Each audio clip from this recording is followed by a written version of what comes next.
Bonjour à toutes et à tous.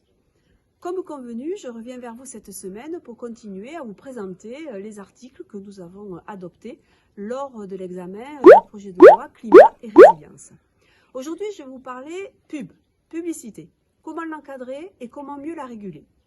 La première disposition qu'on a votée, c'est carrément l'interdiction de toute publicité concernant les énergies fossiles. Cohérence avec le fait que nous avons voté, il y a plus d'1 an maintenant, l'interdiction tout simplement de production des énergies fossiles. La deuxième disposition est la définition du délit du greenwashing. C'est quoi? C'est en fait une pratique commerciale trompeuse quand on met sur un produit l'impact environnemental qui est faux. Donc de fait, définition bien de ce délit pour qu'il n'y ait pas de confusion et surtout mise en place de sanctions beaucoup plus lourdes que ce qu'il peut y avoir aujourd'hui. Troisième disposition, c'est l'interdiction de faire de la publicité sur un produit comme quoi il y a un impact neutre en carbone parce que la plupart du temps, ce sont des allégations, aucun fondement scientifique.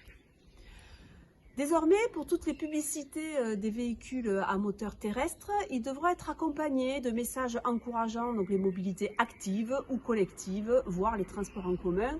C'est en lien avec toutes les dispositions que nous pouvons aussi mettre en place aujourd'hui pour pouvoir développer les covoiturages ou les déplacements doux. Nous réglementons de façon plus stricte aussi toute la publicité en fait dans les vitrines. Nous interdisons enfin les avions publicitaires et nous mettons en place une expérimentation particulière, l'expérimentation du oui pub. Aujourd'hui, si vous ne voulez pas de publicité dans votre boîte à lettres, vous mettez sur la boîte à lettres non à la pub. Demain, et les conditions seront définies par décret, mais ça sera l'inverse, c'est-à-dire qu'il faudra mettre sur votre boîte aux lettres oui à la pub si vous voulez avoir de la publicité dans votre boîte aux lettres. La dernière disposition dont je veux vous parler ce soir, c'est le développement du vrac, qui va se faire à 2 niveaux.